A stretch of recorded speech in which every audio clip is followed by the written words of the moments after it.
Men shokdaman. Bugungi hikoyadan tilim ojiz. Va'da beraman sizlarga. Mana shu qizni hech qachon boshqa tanimaysizlar. U yangi qiz bo'ladi. Demak, 7 kundan keyin Zolishkaga aylantiraman shu qizni. Va albatta o'ziga ishongan, uverенный qiz bo'ladi. Xudo xohlasa, ishoninglar menga, meni kuzatib olinglar.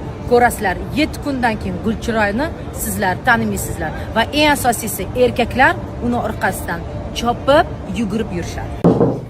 Assalomu alaykum. Yaxshimisiz? Xafa bo'lmaysiz, bugun opam bo'lmaydilar, chunki syomkadalar. O'shaning uchun men bilan suhbat bo'ladi. Chiroy o'zingiz bilan tanishtirsangiz. Bu yerda zala, Zal mehmonxona, igrushkalar, oshxona, bu yoqda yotoqxona. Bu yerda kim bilan yashaysiz?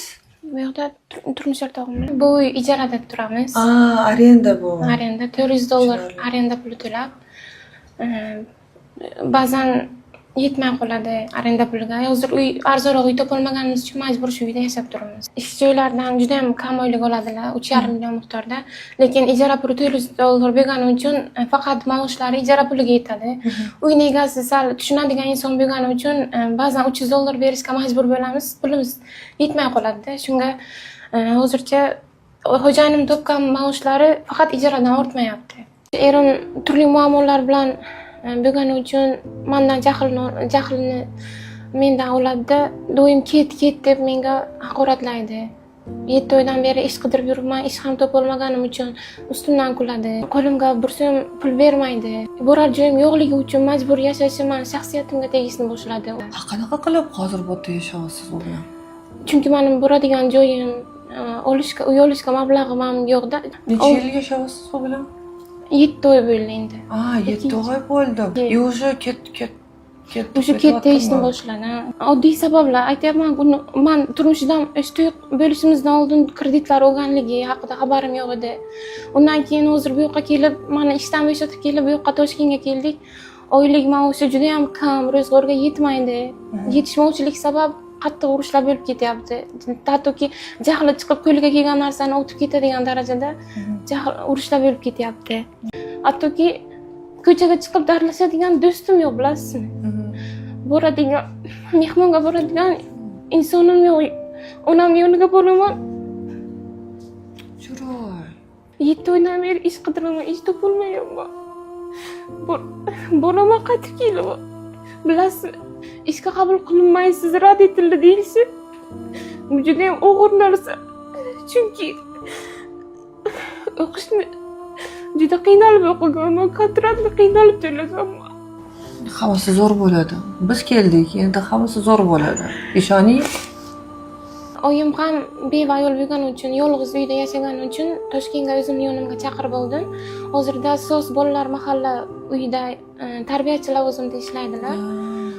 Shunga ba'zan ishim chiqqan payt bolamni oyimga berib turaman. Bir hafta sizlar bilan bo'lgan paytim ham oyimga farzandimni berishga gaplashib oldim. O'sha yerda yashaydi. Birinchi onamning uylariga qizimni qo'yib kelganimda, o'shani olib kelish uchun bordik. Birinchi turmush o'rtog'im bilan onamning yoniga janjal bo'lib ketdi-da, menga sen kerak emassan, senda xotin kerak emas deb meni tashlab ketdi onamning. Nimaga?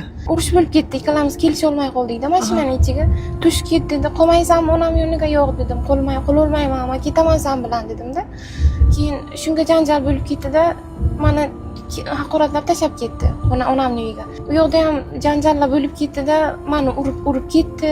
Meni ajrataman deb onam oraga qo'shilib ketdilar. Onamni ham qo'shib, onamga ham qo'l ko'tarib yubordi. Oilaviy bostirib kelishdi-da. Bilasizmi, onani ko'z oldida farzandni urishi juda ham ona yomon ahvolda tushdi-da. Men hattoki yotqizib olib ustimga chiqib uryapti-da. Shunaqa uryaptiki, onam kuchsiz bo'lib, ayol bo'lib, kuchlari yetmayapti u erkakka. Qarindoshlari bu yoqdan onamni juda ham qattiq nimaga tushirdi-da. Qo'llari ko'karib ketgan holatda больницаga olib bordik.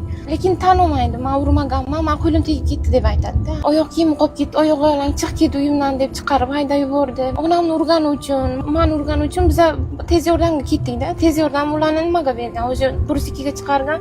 Men ularni ma'muriy jazoga tortib, shtraf qildirdik. Bunga alam qilib, turmush o'rtog'im borib, ajrimga mana ariza berdi. Ajrashish uchun ariza berdi. Meni sen jinoyat javobgarligiga tortirdingmi? Endi men seni ajrashaman sen bilan deb qasdma-qasd borib ajrimga berdi. Borib dugonam uyida bir kecha yotdim. Videolari ham turibdi o'sha dugonamga yotganimni. Chunki uni eri ham harbiy poligonga ketgandi, yolg'iz edi. Bir kecha yonimizda yotay deb ruxsat so'radim. Mayli keling dedi, yotdik. Qo'shnim bo'lib turardi. Nimaga o'sha yerga bordingiz?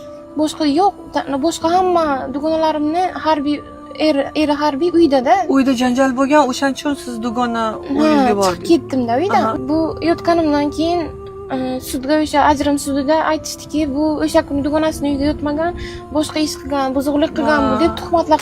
Tak, nechta bola bor o'sha yerda? 6 ta bola. 6 ta. Ha, nima olamiz? Nima olaylik? Ayting o'zingiz. Ikkinchi paket mumkinmi? 7 kun ichida nimani kutyapsiz? Hayotingizda nimani o'zgartirishni xohlaysiz? Bunaqa hayotdan charchab ketdim. O'zimni o'zgartirishni xohlayman. Bu hayotda o'zimga ishongan, o'zimni hurmat qiladigan ayol bo'lishni xohlayman. O'z ustimga ishlab, biznesmen, tadbirkor bo'lib, o'zimni uyim bo'lishini, birovga og'irligim tushmasligini xohlayman.